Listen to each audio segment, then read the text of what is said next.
Hey everyone, it's Coram and Justin Nielsen here with a look at the market for Monday, May 22nd, where we saw a mildly mixed day.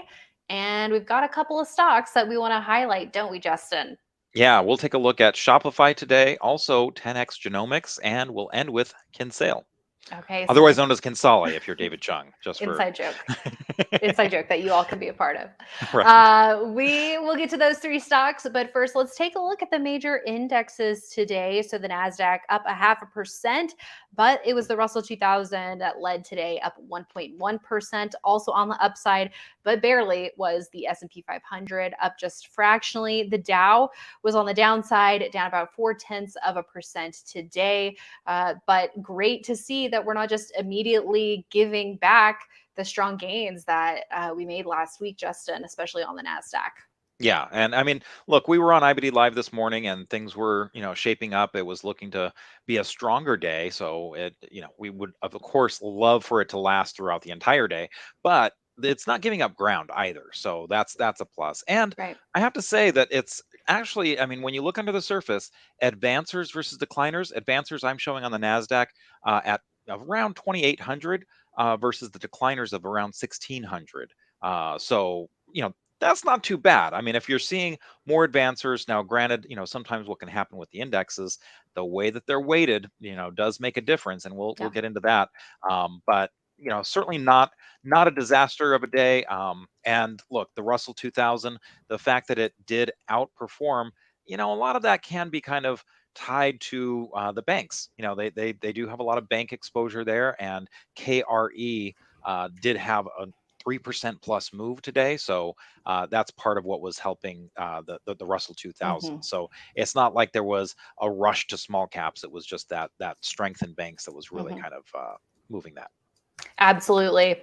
And let's take a look at the S&P 500 as well, because while the NASDAQ is above resistance levels, the S&P 500 is right at potential resistance at 4,200. So what should we be interpreting this like, Justin? Is this a breakout waiting to happen, or is this a potential sign of weakness? Yes. I mean, it could be either. It's one of those things where you have to be ready for either scenario.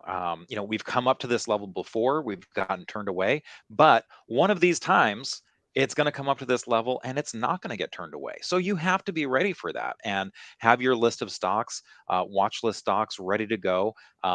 Be ready to increase exposure if that's what is deemed necessary. And also, look, if we end up hitting resistance again, we have gotten a little extended. If you look at stochastics, RSIs, a lot of these overbought, oversold indicators, we are at a level of extension right now, but that doesn't mean it's a disaster waiting to happen. It just means that we Mhm. might have a little reversion to the mean.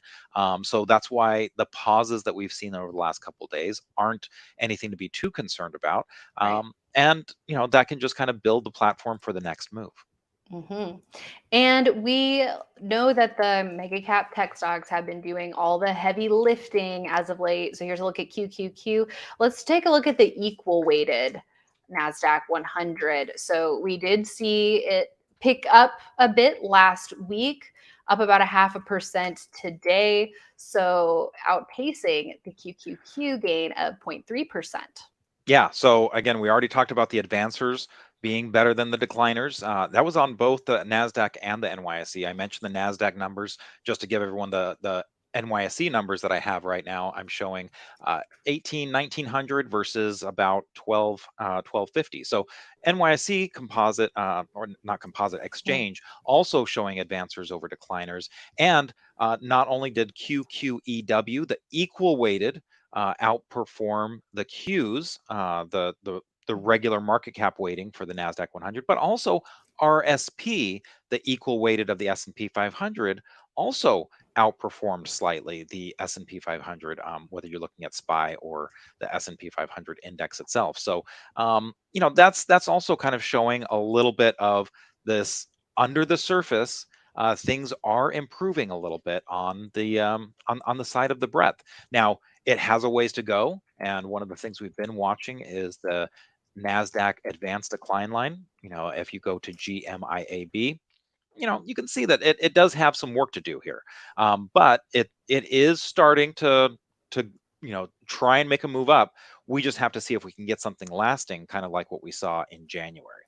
Yeah, that would be great. So, this data is slightly delayed, right? So after today, we should see a little bit of a tick up.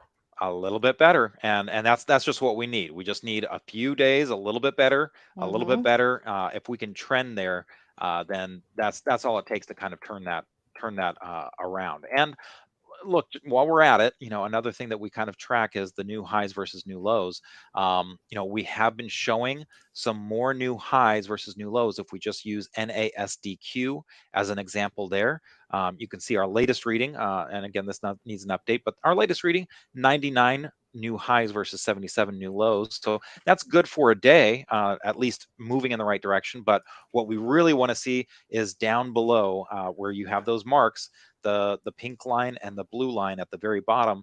We want to see that average, the 10-day average, start turning favorable, where the 10-day average of new highs is higher than the new lows. And we're not there yet, but again, a few more days like what we've been getting, and we can possibly take that out and reverse it. Now, the trick is we need it to stay, because we Yeah. have had some crossovers before in January, and they just haven't lasted.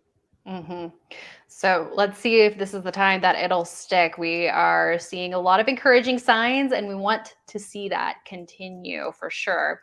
And now let's take a look at 0 TNX. This is the 10-year Treasury yield. That's a lot of blue up days in a row for the 10-year. Yeah, the yield has definitely had a pretty strong move here.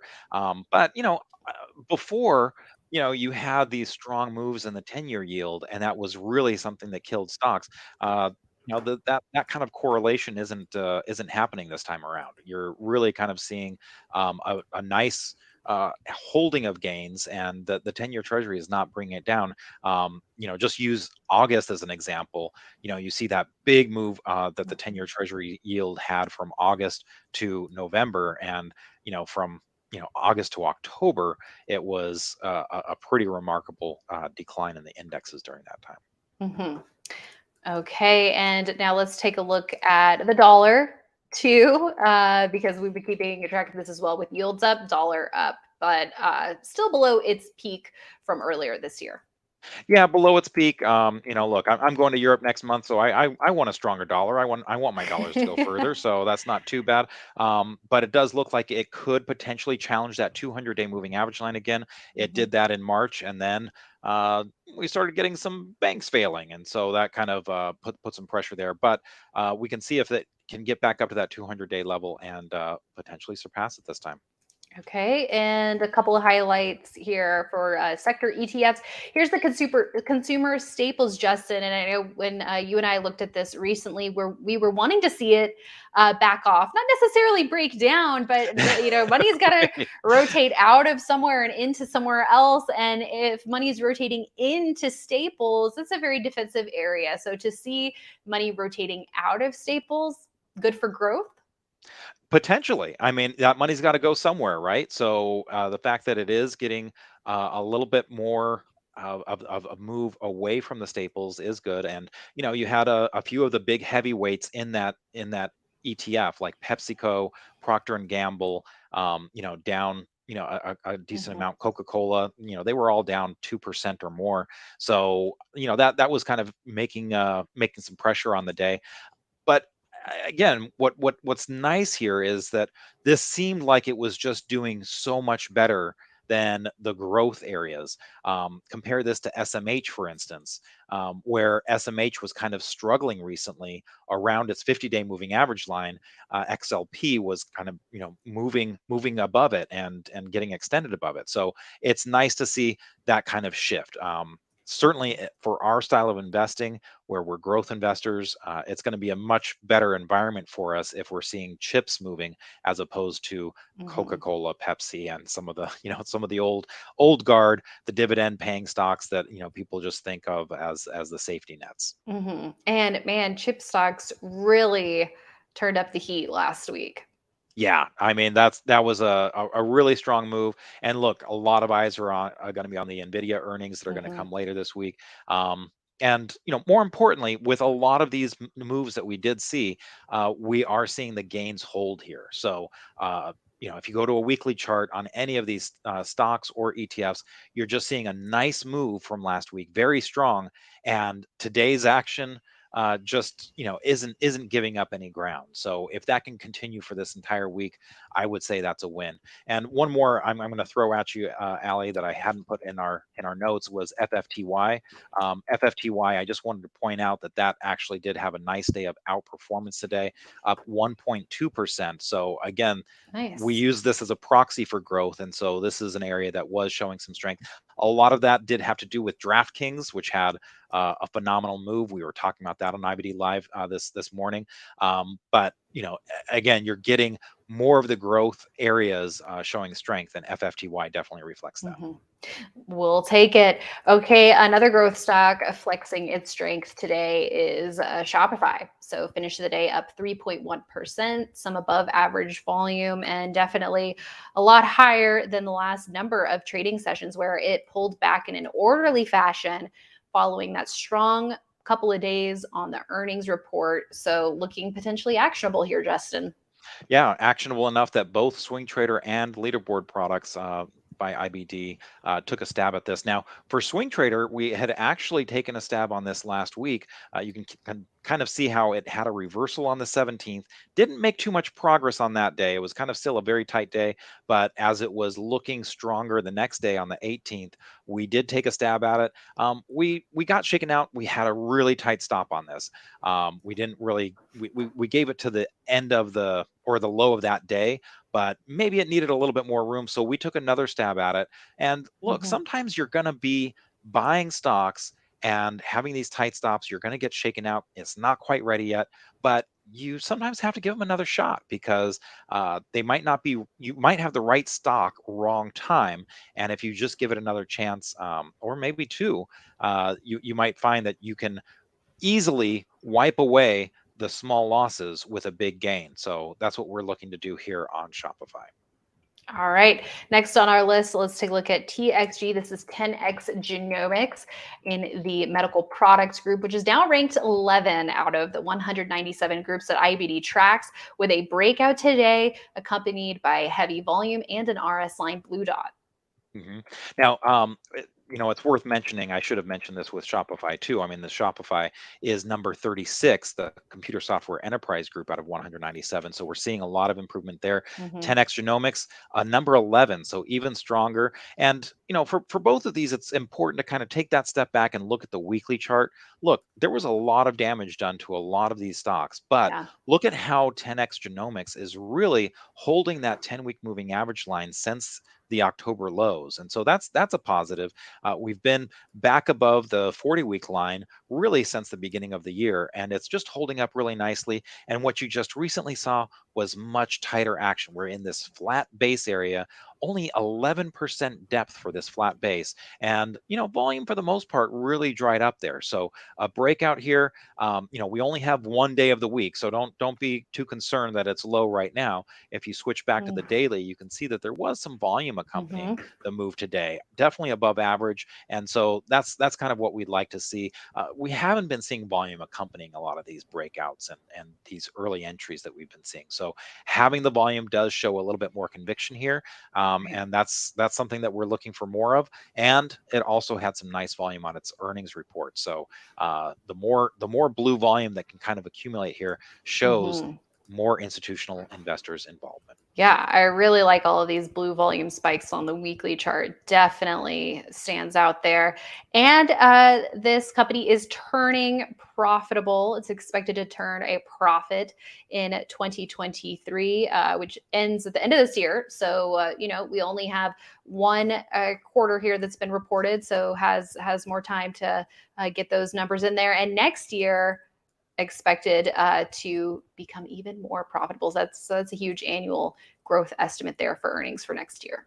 Yeah, and unusual since we're seeing a lot of red for the estimates going forward. So the fact that this company is not only kind of turning things around, but it's also we noted this during IBD Live. It doesn't have earnings right now, but it plunges a lot of its revenues back into research Yeah. and development. You see that research and development number at 51.4%, a pretty big number there. That it is.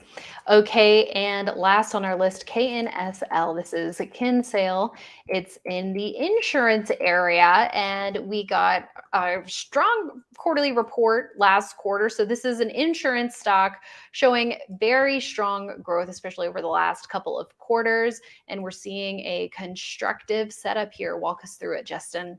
Yeah, so a nice pullback here, being contained by the 50-day moving average line so far. And this is what we consider a long-term leader. And for if you go to the monthly chart here, you can kind of see what we mean here. This is just, you look at it on a daily chart, and sometimes it just feels like you're watching paint dry. But you look at it on that long-term chart, and you can see this has been able to make a serious move. And not only that, a lot of times you'll look at stocks and you'll say, "Oh, look at how much it's gone up." But then you look at its relative strength, and it's Yeah. like, well, it really hasn't even beat the market that much. But this relative strength line has been in a solid uptrend, except for a little dip there in 2021. But this has been in a solid uptrend for the most part. If we go to the weekly chart, we can see that the earnings rate is a phenomenal 45%. That's an annual increase that it's doing, 45% on average annually. And the earning stability being low at 9, that lower number means it's more stable. So that's the kind of thing that allows these long-term leaders to work. Stable earnings just year Mhm. after year coming in, and it just drives the price higher. And for these types of stocks, we generally do like pullbacks. Yep. So I'm looking at this as a potential opportunity here, because here we are pulling back to the 10-week moving average line, and that could be a place to pick up some shares on what has proven to be a long-term winner. Yeah, this is definitely not a stock, at least in its recent history, that you want to be buying the breakout. So getting the early entry before it hits a new high can help you withstand what is going to be a likely pullback if Mhm. the personality continues. Yeah. And look, long-term leaders have been a little bit tougher in this Mm, market because it's been more of a swing trading market, a lot of sector rotation. But again, if some of these are going to work, bringing them up, getting them on the pullbacks is kind of nice. And you have to remember that these are kind of longer term plays. They don't move as fast, so it's very easy to look at the lanes next door that are moving so mhm. much faster and thinking, well, I got to get out of this laggard and move over there. Right. But you do have to give these Mhm. you have to give them time. Yeah. And that's another reason why we typically like going with a 5% position for these and not adding to them Yeah. versus a standard bull market 10% position that you then want to add to. Yeah, So final thing on this. This was our stock of the day. So take a look at that. Kit Norton wrote a really nice article to kind of just show what's happening with Kinsale and explain a little bit about what their competitive advantage is. perfect. And if you have Market Smith, you can find them right there, but you can also easily find it on the homepage of investors.com. Thanks so much, Justin. And thanks everyone for tuning in. Just want to let you all know that we do have a page where you can find upcoming events and interviews and happenings at investors.com/events. So whether it's upcoming podcast guests, IBD live guests, Barron's live appearances, or other webinars and summits that we have, this is a great URL to keep bookmarked so you can stay up to date on all the latest. Thanks for tuning in, everyone. We'll see you right back here tomorrow.